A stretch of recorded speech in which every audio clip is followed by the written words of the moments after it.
Blackstone, Dennis, Paige, Sedano. Whether last night's blowout has you believing in Dak and Dallas. And do you try out kickers the week before the divisional playoffs? And Tom Brady's future. It's a trip, man. And George Sedano with us today. It's great to see you, George. An honor to have you back. The man who picked TCU over Georgia. Ribbit. No, you're going the wrong way. What should it be? What should it be? Minus 65? Wait, they lost by 58. I don't care what they lost by. They let up 65. You're letting up 65. Oh, I got carpal tunnel. Oh, man. Could you script a more perfect start to a playoff run? Dak dealing, defense deconstructing, Dallas dominating 31-14. Everything you want except the kicking game. We'll get to that in a second. For Prescott, 5 total touchdowns, no INT, has been done 10 times before in league history. Josh Allen did it just last year. But now Dak joins that list. It was the type of win that had Jerry Jones invoking his old championship teams. George, you got a lot of ground to make up here. Did you become a believer in these Cowboys last night? Look out, Jaguars. Here I come with the largest comeback of the week over usurping you. All right, Tony.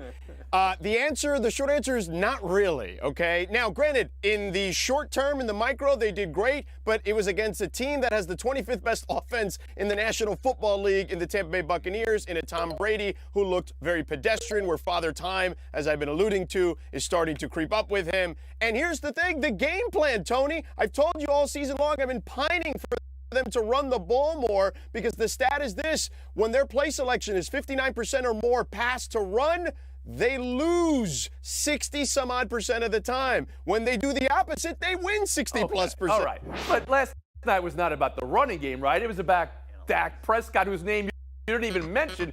You're below where you started. Woody Page, I'll bring you in here.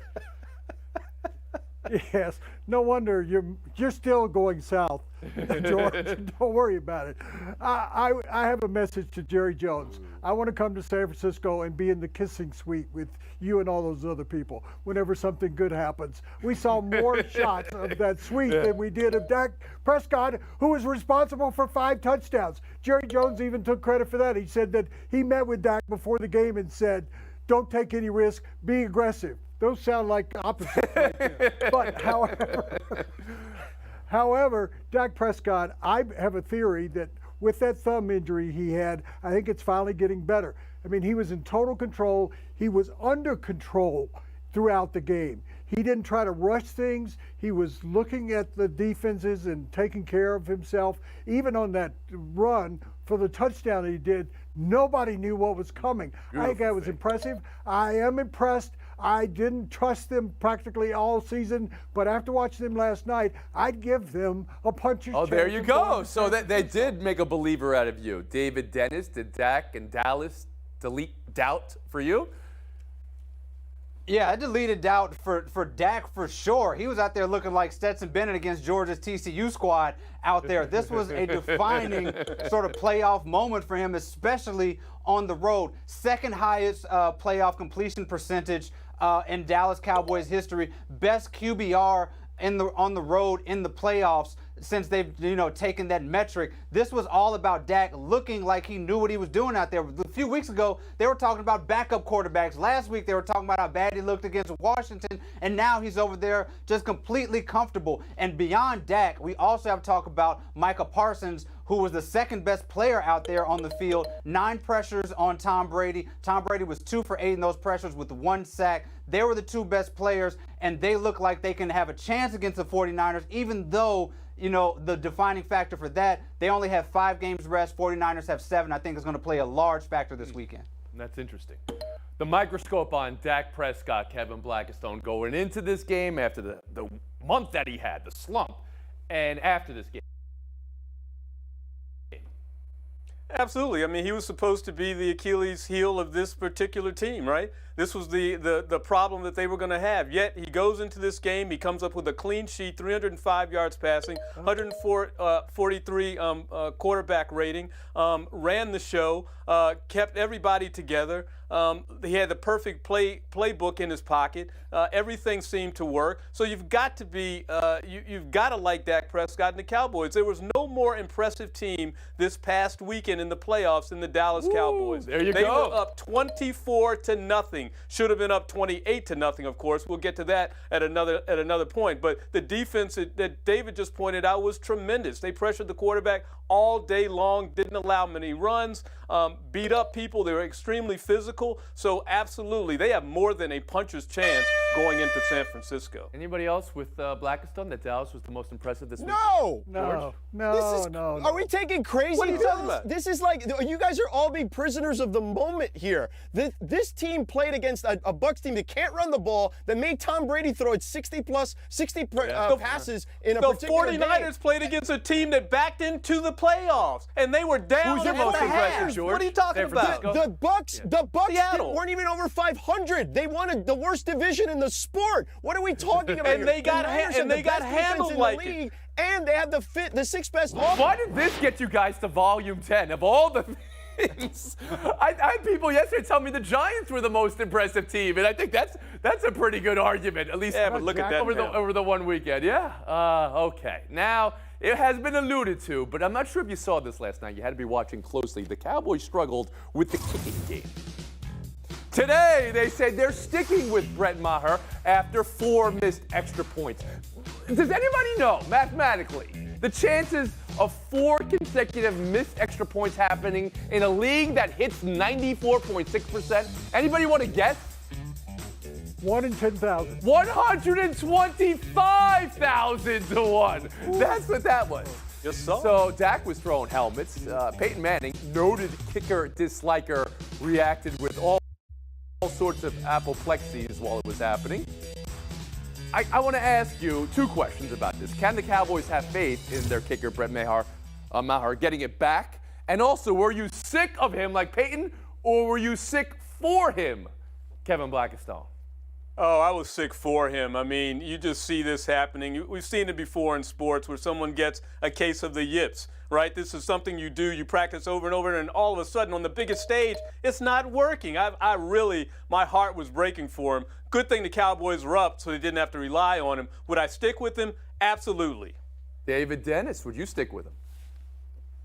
Yeah, you kind of have to stick with them. I mean, obviously, this was a mental thing. This was a fluky sort of mental thing. And if you start bringing in kickers and trying them out, now he's worrying about his job. That's going to make it, even, harder for him to focus and get over that coming into this weekend. So you got to stick Woody with it. Page? Well, maybe he does need some competition, Dennis. Maybe you bring in 3 kickers and say, your job's on the line here, and he responds to that pressure. But you don't have a situation of what happened in that game, and you just say, oh, yeah, let's just go ahead. Forget about Chuck Knobloch. Oh, yeah, another player famously who had, a mental hurdle to get through. George Sedano, I'll bring you in here on the idea that they're not going to bring in other kickers this week.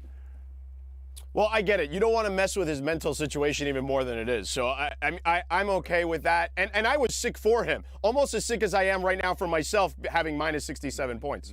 Yeah, well, Morton Anderson's cracking jokes on Twitter saying, I'm available. He's been retired for 20 years. Dak's throwing his helmet, which I get it. It's a frustrating thing to see play out. You'd think it's the easiest thing in the game, but the man was suffering right there. It wasn't like Maher was throwing his helmet when Dak was throwing pick sixes last week. We'll move on.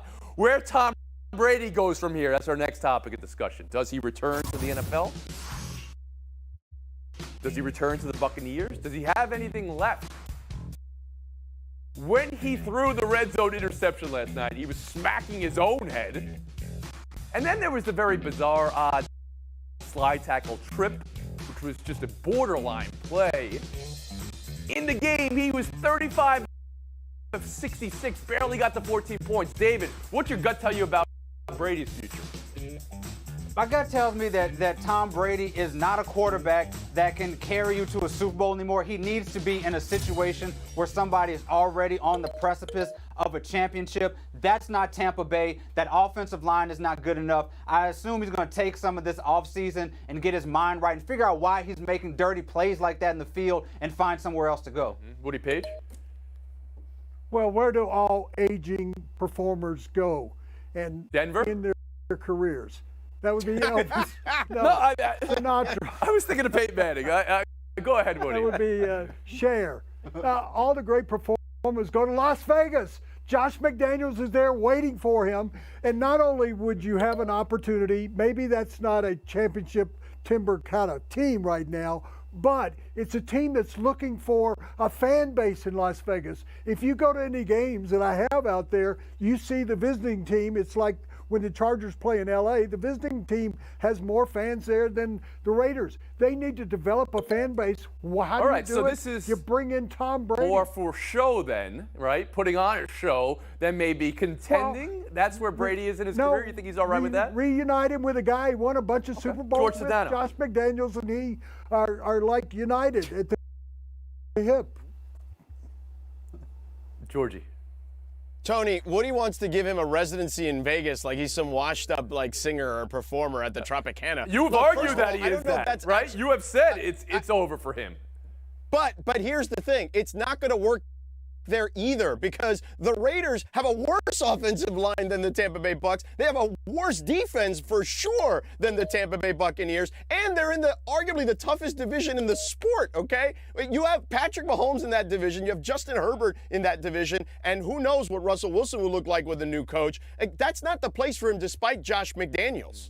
Kevin Blackstone.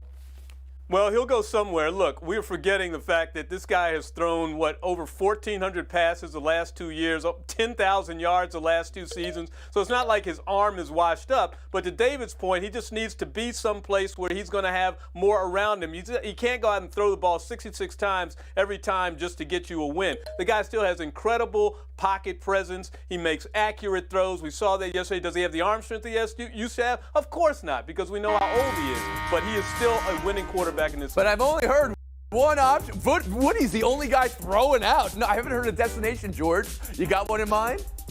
Well, no, the only place he could go win a Super Bowl is San Francisco, and he's not going to go there because the new poster child for underdrafted quarterbacks is David, there you now, have an option in mind? When you have something good, you don't play with it. You don't take chances losing it. You don't neglect it. When you have something good, you pour into it. You appreciate it because when you take care of something good, that good thing takes care of you too. Wow, deep thoughts with Lamar Jackson in his repost today. What does that mean? It seems pretty obvious.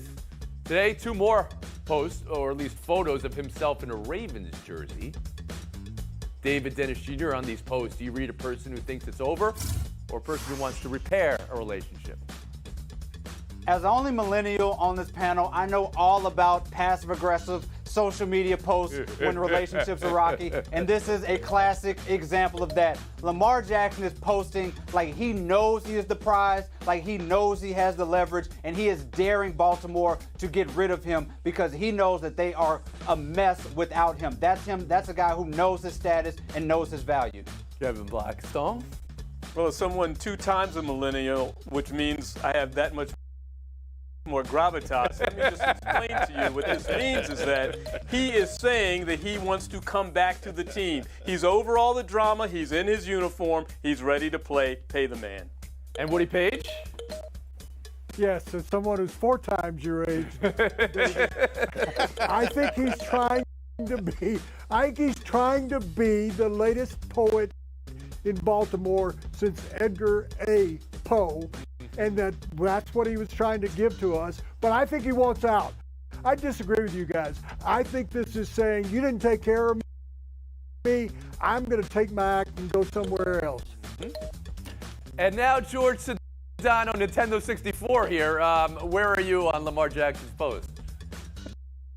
Tony, I may also not be a millennial, but I have covered LeBron James for the last 12 years, so I know a thing or two about passive-aggressive Instagram posts. Do that. Oh my goodness, guys. So what I'll tell you is this, is I do feel like maybe this is the two sides coming to an accord potentially. Either that or Lamar Jackson's really bored and wants to rile us up.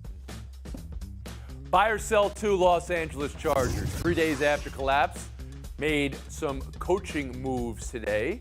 Parting way with offensive coordinator Joe Lombardi and passing game coordinator Shane Day. But all signs point to going forward in the offseason with Brandon Staley as head coach.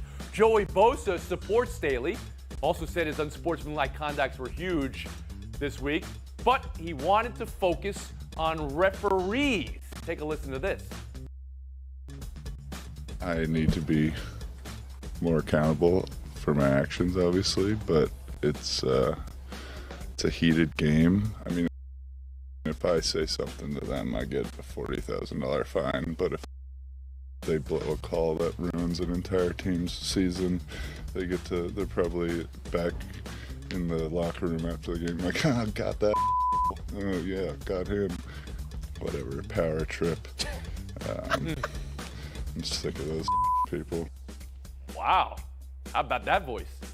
Joey Bosa. George, buy or sell Bosa there? Tony, I'm selling it. He sounded like Steve Buscemi in The Wedding Singer during his best man speech. Where was Adam Sandler to rip the microphone away from him in that? To be clear, he did not sound like Buscemi in any way with the depth of his voice. You don't hear Isaac Hayes in there? Go ahead, George. All right, but anyway, you have the C on your chest, man. Come on. You can't sit here and say, I need to try to be more accountable and it's on me when you're literally blaming someone else. What are we doing here? Woody Page. George, I'll tell you what he sounded like, a petulant child, a kid that didn't get his way and wanted to get back at the officials, wanted to get back at his coaches, wanted to get back at himself. He was just beside himself, I think, and he wants Staley to come back because whenever he throws his helmet, Staley's going to go on the ground and get it and hand it back to him. And he's going to throw it down again. David Dennis Jr. Reminder, they were up 27-0. The referees do not dictate the game into that level. You have to take personal accountability for the way that you acted, the penalties that cost you, and especially those late game penalties. He lost his cool, and that is on him. Do not blame the refs for something that you did. Blackstone. Which is exactly why the Jaguars changed their play and went for 2 and sealed that game, is because of Joey Bosa losing his cool. So he needs to apologize to his teammates, he needs to apologize to his fans, and he needs to take accountability by not blaming the referees. George Scott, I'll give you one last word here. Since I've gone down big, I want to try to take KB down with me, despite the fact I love him to death. KB also picked TCU. I'm out. No, he said a path. They had a path to victory. Well, it's true. That path was not used. You do not. How dare you? How dare you? Ribbit. Just Joey Bosa me. And David Dennis Jr. Page. Blackstone. Showdown. Next.